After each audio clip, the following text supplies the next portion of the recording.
Hello everyone, आज हम पढ़ेंगे एक न्यू फाइलम के बारे में जिसका नाम है एस्के हेलमिंथेस या निमेटा हेलमिंथेस जिसको हम बोलते हैं। इस ग्रुप के जो ऑर्गेनिज्म होते हैं उनको राउंड वॉर्म बोला जाता है। राउंड वॉर्म इसलिए बोलते हैं जब इसका हम क्रॉस सेक्शन करते हैं, ये ऑर्गेनिज्म है यहाँ पर एस्केरिस लाइक, तो जब इसका क्रॉस सेक्शन कट करेंगे तो हमें सर्कुलर फॉर्म में दिखाई देगा। तो इस सर्कुलर फॉर्म की वजह से क्या बोलते हैं, राउंड वॉर्म।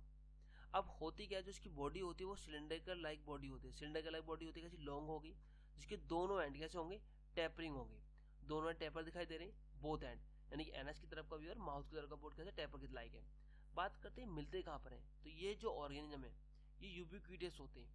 यूबिक्विटस का मतलब होता है ये एवरीवेयर फाउंड होते हैं, यानी कि फ्री लिविंग भी मिलते हैं और नॉट फ्री लिविंग यानी कि एज ए पैरासिटिक भी मिलते हैं। जब ये फ्री लिविंग मिलते हैं तो ये एक्वाटिक हो सकते हैं, टेरेस्ट्रियल हो सकते हैं, मतलब सॉइल में देखने को मिल सकते हैं, सॉइल पे मिल सकते हैं।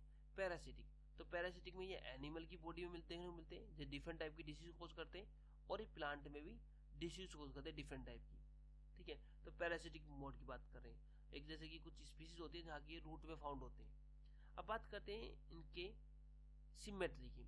तो इस ग्रुप के जो ऑर्गेनिज्म है जब हम इसको कट करते हैं किसी वर्टिकल प्लेन से, तो ध्यान रखें किसी से, तो ओनली वन वर्टिकल प्लेन से ही कट कर पाएंगे। जो वन वर्टिकल प्लेन से कट करते हैं तो ये ओनली टू इक्वल पार्ट में डिवाइड हो पाता है, जिसलिए क्या बोलते हैं इसको, बाइलेटरल सिमेट्री देखने को मिलती है। जब इस ग्रुप के ऑर्गेनिज्म का डेवलपमेंट होता है, ध्यान रखना, जब इस ग्रुप के ऑर्गेनिज्म का डेवलपमेंट होगा तो डेवलपमेंट के टाइम पर हमें तीन एम्ब्रियोनिक लेयर या तीन जर्म लेयर देखने को मिलती है, जिसे हम एक्टोडर्म, एंडोडर्म या फिर मीजोडर्म बोलते हैं।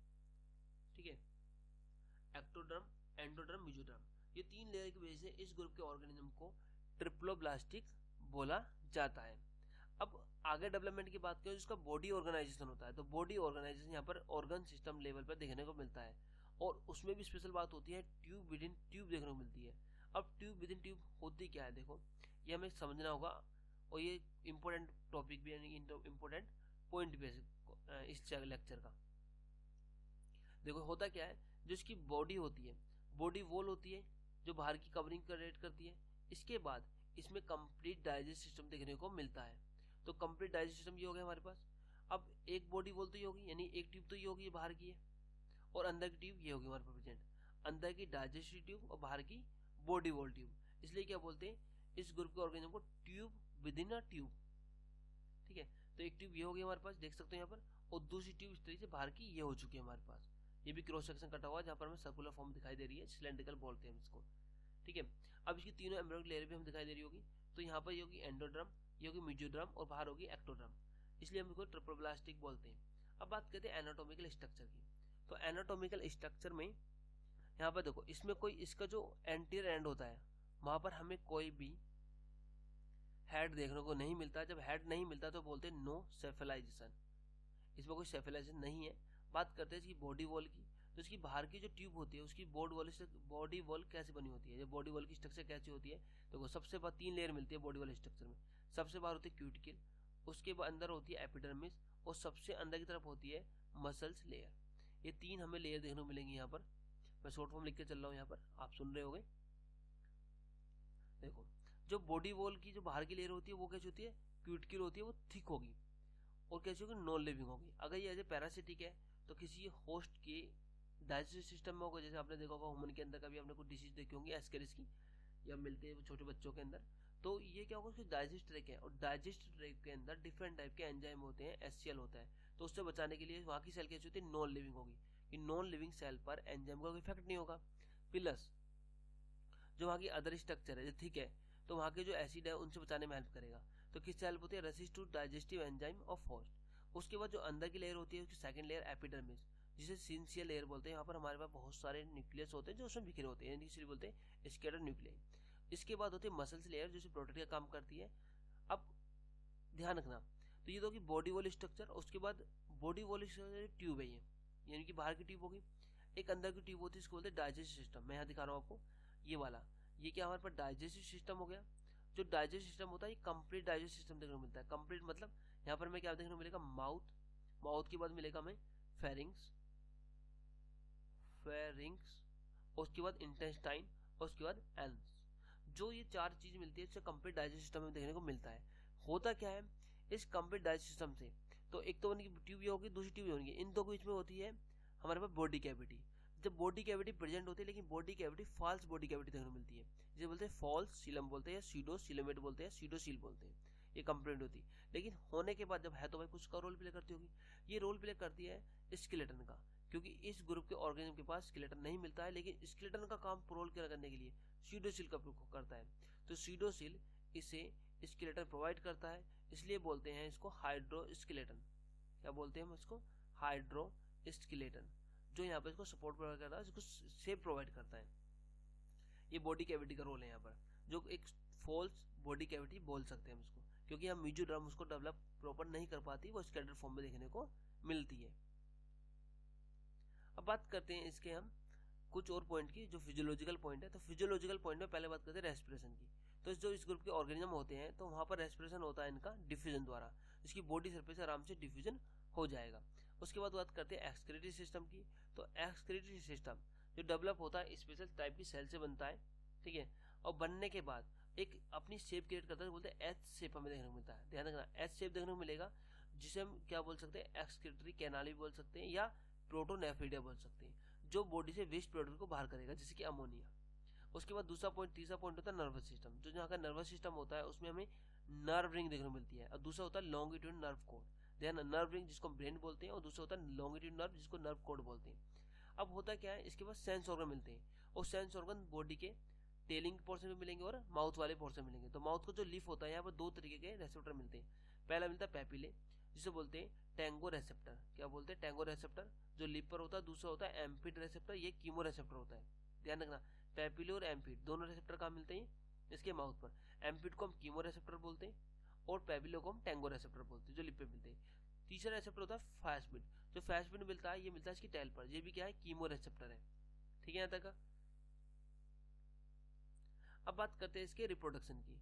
तो रिप्रोडक्शन में होता क्या है, देखो, इस ग्रुप के जो ऑर्गेनिज्म होते हैं वो डायोसिस होते हैं। डायोसिस मतलब मेल और फीमेल अलग अलग होते हैं।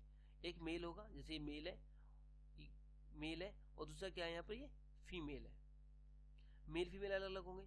जो मेल और फीमेल होते हैं यहाँ पर, उनमें जो फर्टिलाइजेशन मिलता है, तो फर्टिलाइजेशन होता है यहाँ पे इंटरनल फर्टिलाइजेशन हमें देखने को मिलता है। अब इसे समझते हैं, ये कि बहुत इंपॉर्टेंट है, यहाँ से क्वेश्चन हमें देखने को मिलते हैं। देखो होता क्या है, जनरली सेपरेट सेक्स डायोसिस हो गया, तो एक मेल एक फीमेल है, जैसे एस्केरिस में देखने को मिलते हैं। सेक्सुअल डायमॉर्फिज्म कैसे होता है पहले वो समझ लेते हैं। देखो मेल जो होता है, तो मेल पर हमें क्या देखने को मिलता है? हुक देखने को मिलता है। ये हमें क्लियर हो जाएगा यहाँ पर। कभी ये थोड़ी सी डायग्राम थोड़ा गलत हो गया हल्का सा, देखो ये हमारे पास मेल है, और ये क्या हमारे पास? फीमेल है। ठीक है, जो मेल है यहाँ पर, तो मेल में क्या होता है? इसमें हुक होता है टेल की तरफ, उसका साइज थोड़ा शॉर्ट होता है फीमेल के मुकाबले, ठीक है, और थिक होता है। साथ में इसके पास क्या होता है? एक पीनियल सीटे मिलता है, जो कॉपुलेशन के लिए होता है। अब होता क्या है, जो कॉपुलेशन होता है, इसमें वन जेनिटल सेल और जो डाइजेस्ट ट्रैक्ट दोनों जुड़ी होती है। जुड़ने के बाद क्या बनाती है यहाँ पर? ये क्लोआका। क्या बनाती है?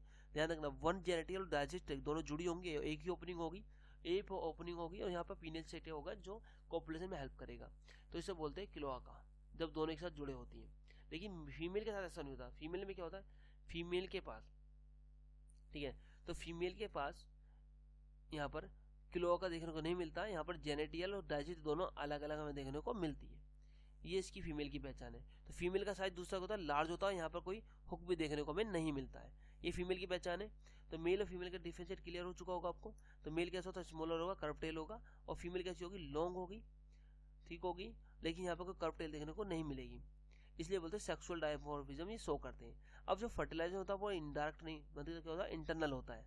लेकिन इसके बाद जो एम्ब्रियो जायगोट बनता है, वो यहाँ की पॉइंट है यहाँ पर। तो वो क्या है यहाँ पर बच्चों? वो है इनडायरेक्ट डेवलपमेंट। ध्यान रखना, तो यहाँ पर हमें इनडायरेक्ट डेवलपमेंट भी देखने को मिलता है, इनडायरेक्ट डेवलपमेंट भी और डायरेक्ट डेवलपमेंट दोनों को देखने को मिलता है। इन लार्वा स्टेज में हमें देखने को यहाँ पर मिल सकती है। हमारे पास कुछ एग्जाम्पल है जिनके बारे में अक्सर एग्जाम में पूछा जाता है, ये आप बता सकते हो। जैसे कि पहला तो मैंने बात की थी एस्केरिस की। तो पहला क्या है? एस्केरिस, जिसमें मेल और फीमेल दोनों डिफरेंशिएट मिलती हैं, और ये ह्यूमन के अंदर मिलता है, ह्यूमन की भी स्मॉल इंटेस्टाइन के अंदर मिलता है, ठीक है। अब होता क्या है, इसकी जो लार्वा फॉर्म होती है, जब लार्वा फॉर्म होती है तो इनडायरेक्ट डेवलपमेंट बोलते हैं इसको। तो इसे बोलते हैं रैबिटोड। क्या बोलते हैं? मैं लिख देता हूँ यहाँ, रैबिटिटॉइड।